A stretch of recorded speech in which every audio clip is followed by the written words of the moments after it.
My name is Eleanor and today we're talking about It's a Sin. I'm going to talk about the good bits of It's a Sin. There are many. I'm going to talk about what could be better about It's a Sin because there are also many. Because there are always things to critique about the things we love. If you haven't already heard of it, It's a Sin is a Channel 4 TV drama that has been written by Russel T Davis. It follows a group of queer flatmates in London who are navigating life, young, being 20s, at the peak of the AIDS crisis in the 1980s. There is Richie, who is the main character. He's an actor who's moved from a really small town to come to university in the big city.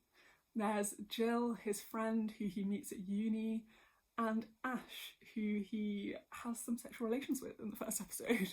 There's also Roscoe, who is forced to leave his family home when he's been trying to send back to Nigeria to get conversion therapy for being gay. And there's Colin, who works at Savile Row Tailors and falls in with this group. It's written by Russel T Davis, who, if you didn't know, is a really important figure in LGBTQ plus television in the UK. He has been writing LGBTQ plus TV for years. One of the most famous is probably Queer as Folk, which sort of, I believe, covers around the same time period, but doesn't mention the AIDS crisis sort of at all. He's also the guy who wrote Doctor Who, the reboot, back when it was good. So that's probably a more young person's reference. Young persons, I am a young person. It was a pretty big deal when he announced that he was writing a show about AIDS, which is a topic he'd never really explicitly addressed before. There are so many wonderful things about the show, which is the reason so many people are talking about it so much. First and foremost, just the number of LGBTQ plus characters you see. These flatmates interact with gay subculture in London, and through that they get to know so many other characters who, even if they're just fleeting glances, you see a whole range of portrayals of what it means to be gay or what it means to be queer. It's not reduced to this one thing. There's a depth of experience there. Even within the housemates, you see people who are all identify as gay but have very different relationships to that. They've got very different relationships to their parents, they've got very different careers, they have very different love lives, they have very different backgrounds. It makes it really rich and really believable. It's also written by someone who is gay, and all of the people who play gay characters are gay, and that feels so important to me, as a queer person, and I think a lot of other queer people feel that they're telling a part of queer history that has been erased so many times, so much else in queer history, and this piece of TV feels like a mentor, a way to reclaim that and a way to teach and pass on that history. And it feels only right to me that if you're passing on a piece of your history that is so important, that has been ignored and erased so many other times, it has to be done authentically through queer characters and through queer actors. And other people have said a lot more about this than me, but everyone has said it shows. It shows in this drama that there are LGBT plus people writing and playing LGBT plus characters, and that is everything. Also, these actors were excellent. They are so good, all of them, and a lot of them it was their TV debuts, and they were great. They're gonna be stars. They were awesome, and they were fun. This show was fun. It is really tragic and traumatic, and it deals with a lot of that stuff, but it also shows the power of queer friendship and queer solidarity and building LGBT plus families, and the joy that can come out of that as well alongside the suffering. It's not a show that is gratuitous about the pain. It shows the pain authentically for what it was, but it doesn't do that for pleasure. I also love Jill. I love Jill so much. It was so cool to have a black female character, especially because she gets a lot of screen time. And I think it's really cool because I think as soon as you start looking into LGBTQ plus history, you know that black women have paved the way for so much that comes after it. Black women are the foundations of feminism. They were the foundations of a lot of queer activism and civil rights activism, and it should be shown on screen. So it was really cool to have a black female character on screen shown to be doing that work. And also I wanted to link an article down below that shows a kind of different perspective on what's great about this, because I'm speaking as someone who did not live through the AIDS crisis at all and who's watching it from that perspective, but I think the reviews of people who lived through this time and their perspectives on this drama are fascinating and teach us so much more about the complexity of it.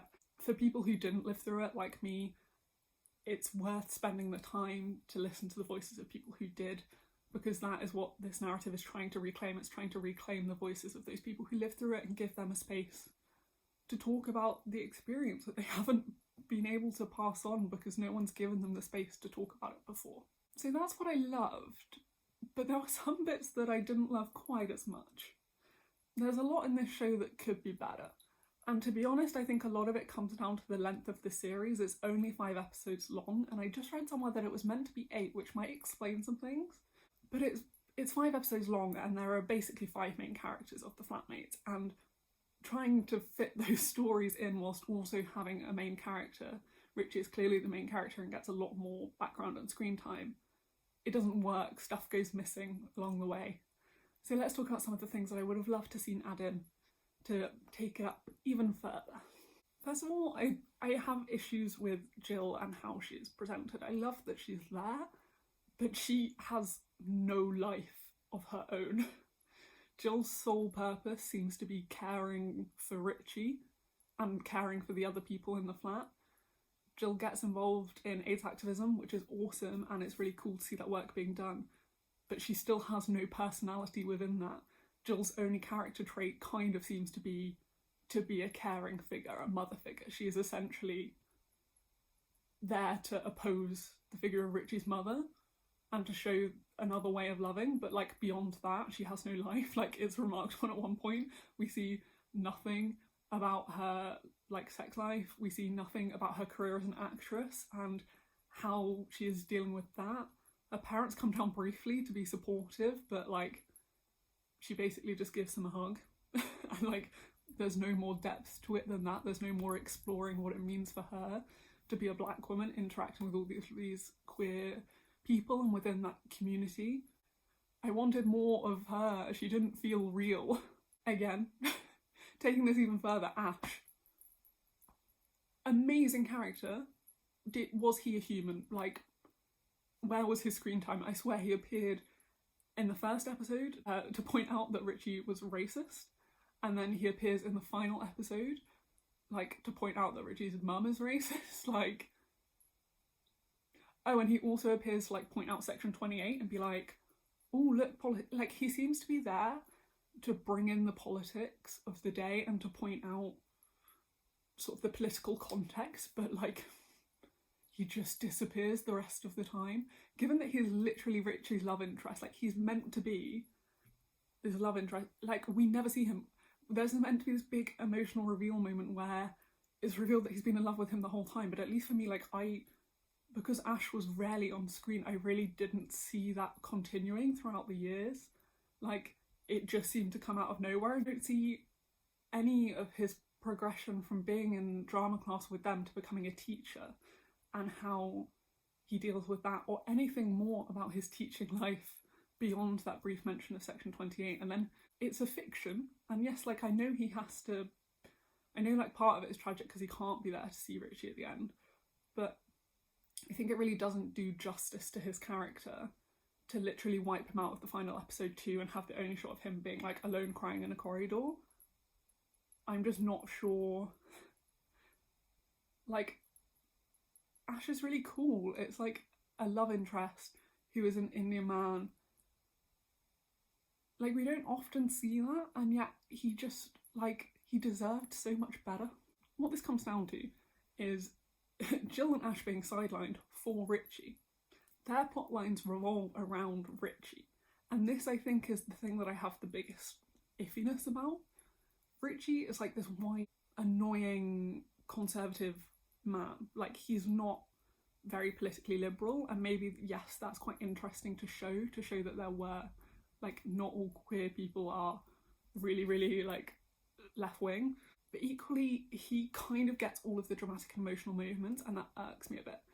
The scene which annoys me the most is at the protest, where they're lying down in the road, and Richie comes and jumps on the policeman, and there's, like, this dramatic music and this slow-mo scene of him, like, jumping on the policeman, which I think completely doesn't do justice to the work that Jill and Ash have been doing and the sacrifices that they have made and the danger that they are putting themselves in as people of colour, as like queer people of colour who are protesting the AIDS. And it just gives like this emotional moment to this like white conservative dude who's really like not even risking that much. Like, I just didn't love that. It grated on me. So coming back round to Jill and how she's very one-dimensional and is basically only opposed to the mother, this kind of brings me to the end and the ending of the show. And I think it's basically a bit boring with women. I think I was watching this as a queer woman, like, it's great to see and learn this history and I really appreciate that, but the fact that two of the main female characters seem to have no personality apart from being oppositional to each other. There is Jill, the good, caring, this is how to care for people figure, and the mother who is like, her love has gone wrong and has brought shame and is the fault, like, and the fact that basically their role is to judge against each other and there's no more complex, like, that's who their characters are, I think is really, it's the bit that I feel let down by. And I just think, as people have pointed out, like Juno Dawson pointed it out and it's pointed out in that review I mentioned, it would have been really cool to see more women, especially women who have AIDS and are living with that. And there's just a lot, there's a lot more to talk about there than the only two female characters being mother figures. It's just lazy, to be honest. It's lazy script writing, I think.